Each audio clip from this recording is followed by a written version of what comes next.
यानंतर बघूया संतोष देशमुख हत्या प्रकरणातील फरार आरोपी कृष्णा आंधळे याची संपत्ती जप्त करण्याचे आदेश न्यायालयाने दिले। संतोष देशमुख यांचा 9 डिसेंबर 2024 रोजी खून झाला होता। तेव्हापासून कृष्णा आंधळे फरार असून त्याची संपत्ती जप्त करण्याची परवानगी द्यावी असा अर्ज सीआयडीच्या अधिकाऱ्यांनी न्यायालयाकडे केला होता। तसंच याबाबतची माहिती देखील सादर करण्यात आली होती आणि यामध्ये कृष्णा आंधळे यांच्याकडे 5 विविध प्रकारची वाहनं असून धारूर ते केज इथल्या बँकेत 3 खाती देखील आहेत। सदरची संपत्ती जप्त करण्याचे आदेश न्यायालयाने दिले असून त्यानुसार कारवाई सुरू करण्यात आली।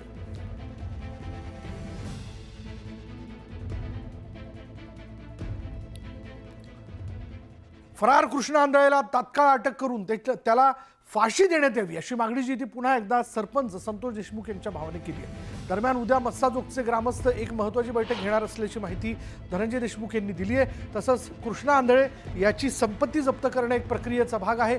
तसंच ज्यावेळी या प्रकरणातील सर्व आरोपी फासावर लटकतील त्यावेळेस आमचं समाधान होईल असंही ते म्हणाले।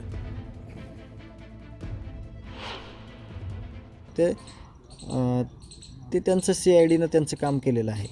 तो तपासाचा भाग आहे। त्यांच्या नियमामध्ये त्या काही गोष्टी बसतात ते करत आहेत। पण त्याला लवकरात लवकर अटक करा।